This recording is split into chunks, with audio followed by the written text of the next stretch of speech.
Greetings to all my 10th grade children. I am your history teacher. I am going to deal with the history lesson.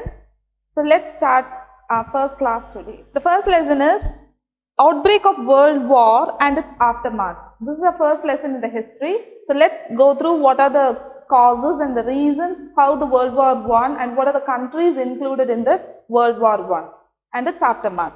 Now let's see what are the topics that are going to be dealt in this lesson.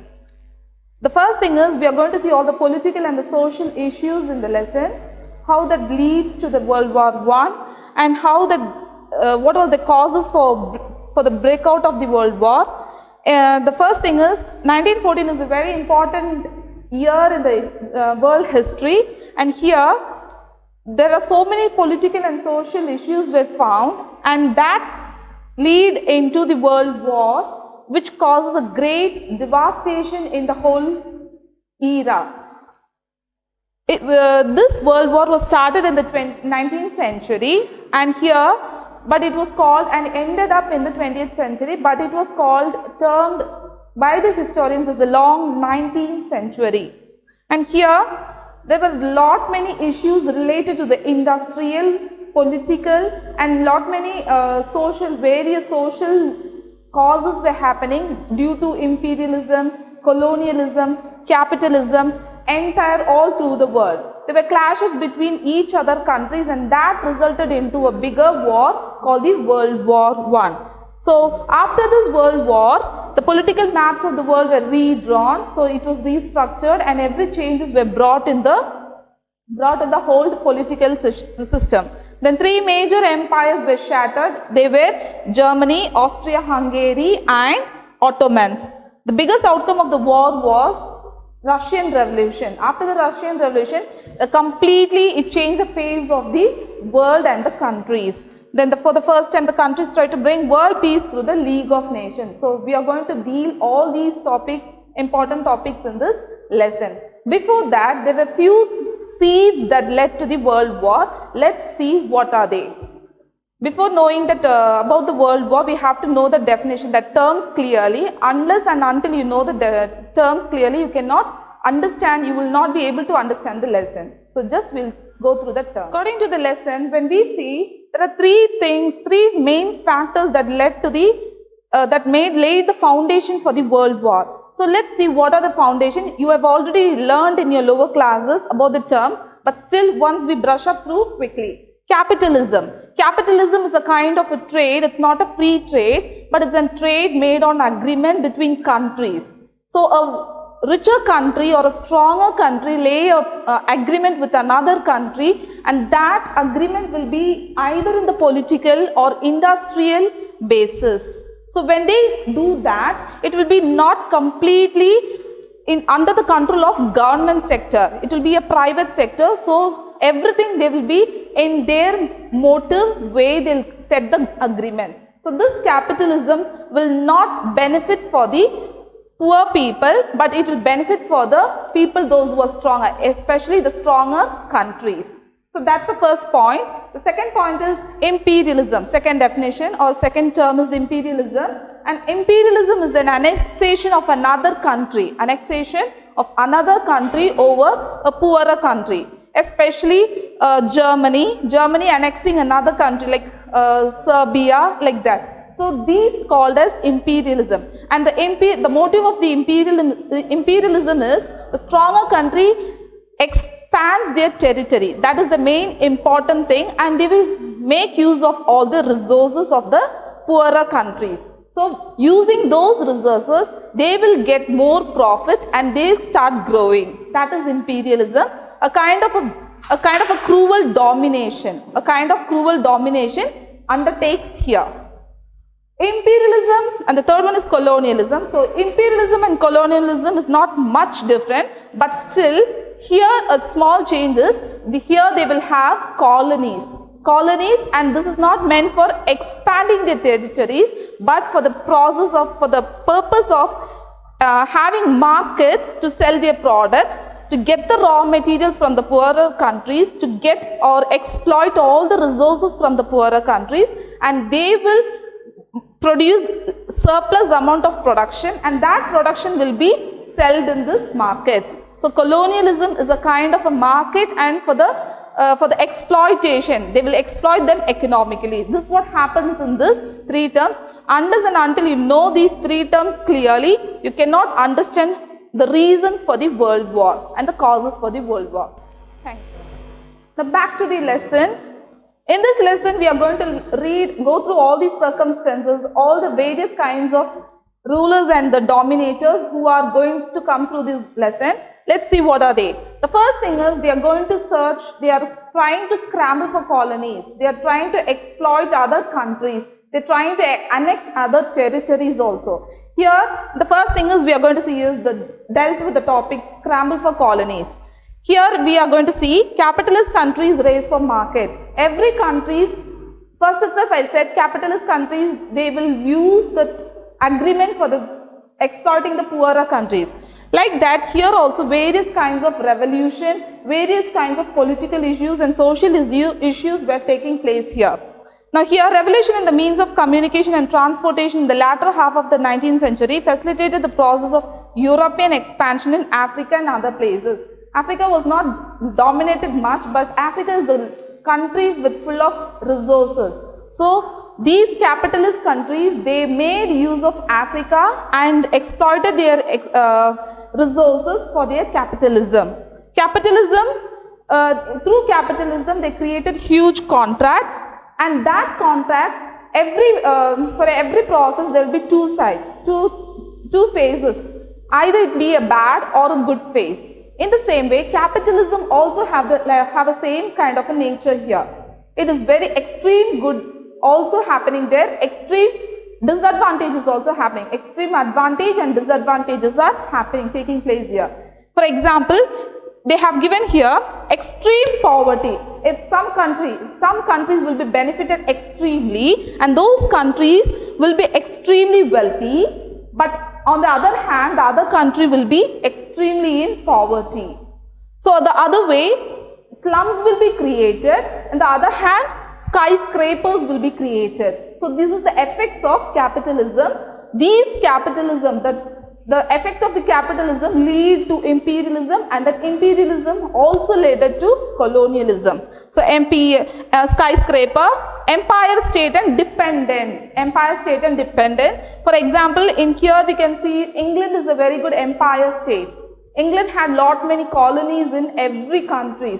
For example, even India is also a colony, was a colony of England country. So that is said in the capitalism. Rise of monopoly capitalism. After 1870, you can see that industry and finance seeking profits, market, goods and capitals, everything was in a hike.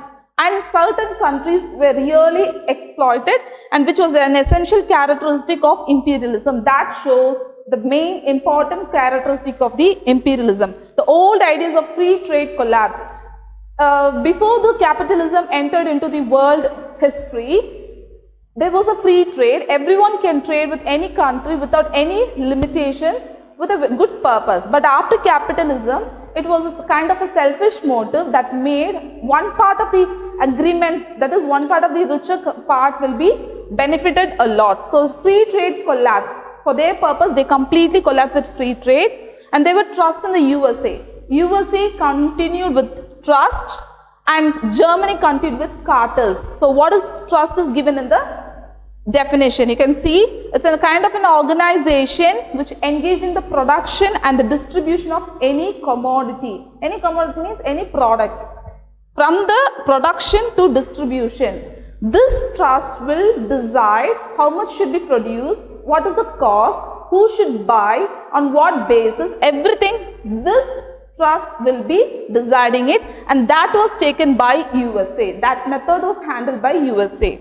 So the trust would possess adequate control over the supply and the price of commodity on its own advantage. Even if it's a loss, even if it's a profit, there is no need for them to give an account to anyone. In that way, this trust will handle everything under their control, and government will not be taking part of it. Then cartels in Germany. And you all know, in World War, Germany was also a leading country, was also a major country, and Germany was having a cartel Cartel refers to an agreement. Here is also is an agreement based upon a contractual agreement between people of the same field. So here also monopoly was exercised. Monopoly means the person, those who are taking this agreement, or those who are in the control, or those who are taking part in the capitalism, they will decide what they have to do, and no other people can be indulging in their matters. That is the thing in the cartels. So these powerful countries joined together and they themselves dominated the governments. Now let's go through the imperialism and its essential characteristics. Already I said imperialism. Imperialism is also a kind of annexation of territories, but still they are with the motive of extending their borders and using the resources of the poorer countries. Now here, capitalism inevitably led to imperialism. So basic thing is, again the basic thing is capitalism. Capitalism brought out the imperialism. And the next thing is, when they produce something, they will go through which is the better, that is which benefits a lot, which kind of production benefits a lot, and they will give more importance to that. Such kind of productions are rubber, oil, nitrates, sugar, cotton, every sort of things, because there was high demand for these products in that country, in that time period. So they were using all these raw materials, and these raw materials were taken to the market and supplied and distributed according to their agreement, based on their agreement only. So the need to control the sources of raw materials inevitably led to imperialism. So this only automatically, when they go to another country, slowly, directly or indirectly, they get into the control of the political system, and finally they will capture the whole country. So they will attain the imperialism through the trade. So trade starts the thing, and finally they will they'll annex the territory. Annex means getting under the control, taking control of another country. So that is the annexation of territories. Then imperialism was not just about colonies. Here mostly colonies will not be there, but they will even take part of the militaries also. Military strength, military energy, and all other political system they will take under control. So this automatically led to the war. The next topic is rivalry of great powers. You all know there are many great powerful countries are there, like England, then USA, Germany, and Japan was also a powerful country in that World War period. And here Europe, in Europe, Russia was a greater powerful country. So Europe was a greater thing. Clashes. So that lead to clashes amongst the greatest powers to show who is more powerful in that, who is more dominative, who has more ability to control other countries, to show that clashes amongst the great powers. Then Asia, in Asia, Japan was the powerful, and that was a great surprise to the whole nation, whole world. Then Strongarm Diplomacy of Japan, colonialization and its fallout. So these are the things we are going to deal with the next topic. The first thing is Europe. In Asia, only Africa was left without colonized or without being dominated. So, because Africa is a country well known for its resources, but the occupation, division and the colonization of Africa took place after 1880s, that is 1881 to 1914. So this was one thing, and this was colonized by Europe. So the industrial achievements of Germany gave her a dominating position in Europe. In Europe, Germany was becoming a dominating country, and Germany's rulers were they were not giving up their ideals for the other powerful countries. So they want to bring out their country as a powerful, because they show their love for the country. That led Germany into a dominating position. So every other countries were really afraid at times towards Germany to attack her. Then as there was nowhere else to expand, the imperialist powers tried to grab others' position. They will search out which other countries are not yet being colonized or not being imperialized. So they will go for that countries and they will start annexing that countries.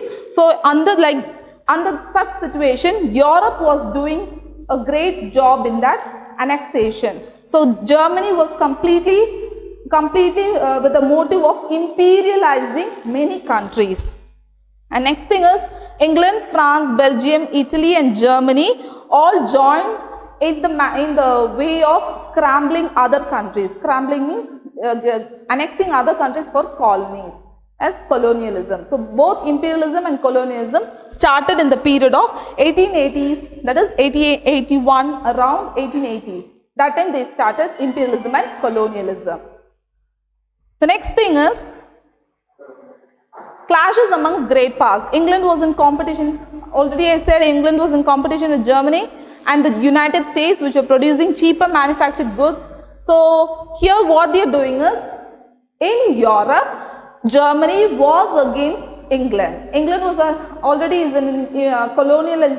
is a nation of colonialism, and this nation was completely with a clash under Germany. Germany is not going to give up in any way, it's going to be dominating, and England is also another dominating country. So they started clashing between Germany, United States, and they started creating cheaper manufactured goods and they started to sell in the markets of England. So that made a greater clash created more tension between England and the other powerful countries. So that's another thing. The national rivalry led to frequent clashes between these great powers.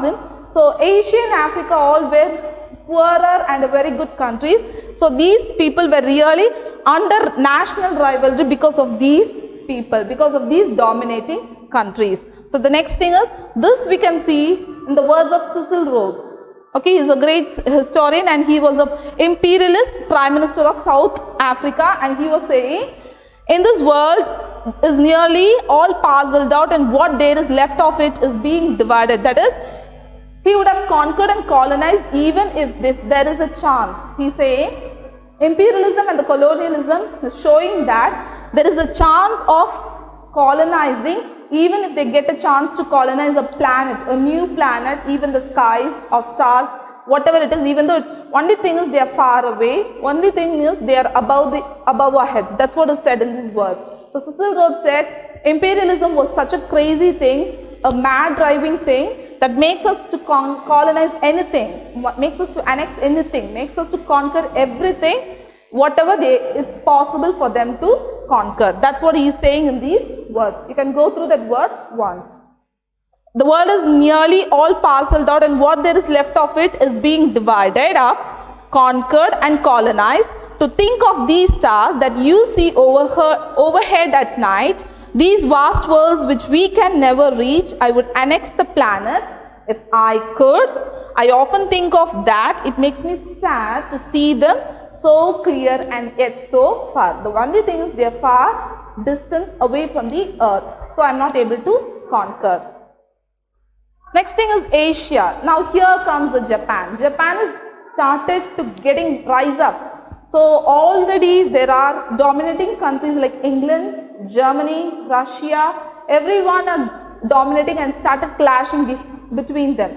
So they don't know anything about Japan, but suddenly Japan is rising up here, and this give up a notion that it is also a dominating country. So in Asia, Japan was also started imitating Western nations, their machinery, their education, all these systems, and started to become an equal in all aspects. So though the outlook of the rulers still remained feudal, Japan took to Western education. You can see here Western education and machinery. So they started creating modern navy, army, modern navy and army.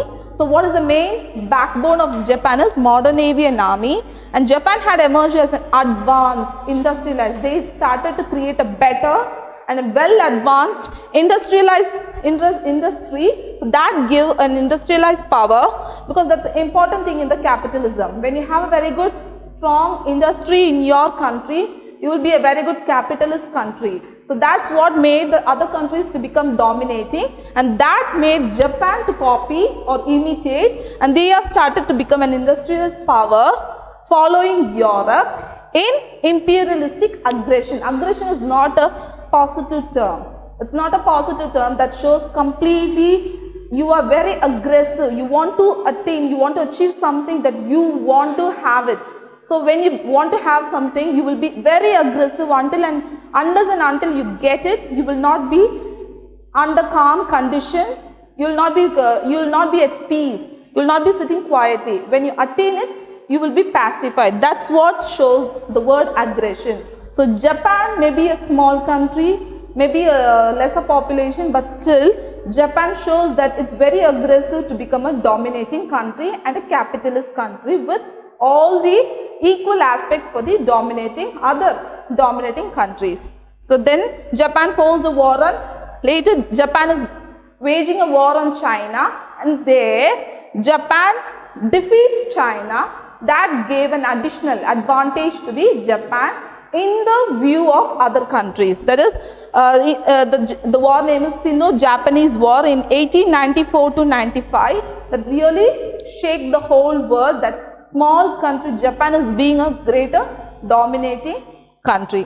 Then despite the warning of the three great powers, so after when Japan started rising up, the other countries, that Russia, Germany, and France is also coming there.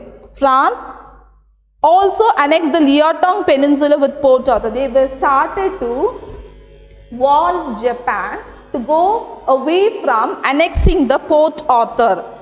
Okay, so they don't want Japan to annex Port Arthur. So they were started warning Japan, but Japan is not at all giving or pay attention to their warnings, and what he is doing is Russo-Japanese War. So against Russia. Against Russia means Russia will be allied or will be supported by other countries, other European countries also. Already Russia is a very big country when compared to Japan. So but still Japan is not seeing its size or its thing, but it's believing in its ability and the power. So that's make Russo-Japanese War, where Japan defeated Russia. So, and it got back the Port Arthur. So after this war, Japan entered the title called Charmed Circle of the Great Powers. So that's a great thing about the Japan, and that teaches us a great lesson also. So nothing about the size or nothing about your appearance. It is about your ability and the capacity that shows the rise of Japan in the World War. The next thing is Strongarm Diplomacy of Japan. Now see, the assassination of a prominent Japanese diplomat provided the excuse in Japan's annexation of Korea. Now Japan's next target is Korea. So he started want to annex Korea then. The confusion in China following, that is, in China there was a political issue going on. There was a fall of Manchu dynasty. That is, in Manchurian there was a dynasty called Manchu dynasty, and this dynasty was under fall. So what is happening is that made China a little bit weaker. So this time was a very good plus point for Japan, and Japan started to create further expansion also. That is the annexation of Korea. So he is going for the next thing. Japan now demanded not only for the transfer of German rights in Shantung to Japan and the recognition of Japanese hold to Manchuria, but the appointment of Japanese advisors to the Chinese government. He is not only doing that, he is not only doing holding of that Japan and the German rights, but he is even concentrating in the areas of the Chinese government also, because China was in great confusion with the fall of Manchu dynasty. So he is taking that as an advantage, and he is keeping his hands in the Chinese government to take control of the power of the China. This strong armed diplomacy aroused the hostility of both China and the European powers. So what is happening now? China have to be submissive to Japan. So Japan and China is getting together, and that made a clash between China and the European powers.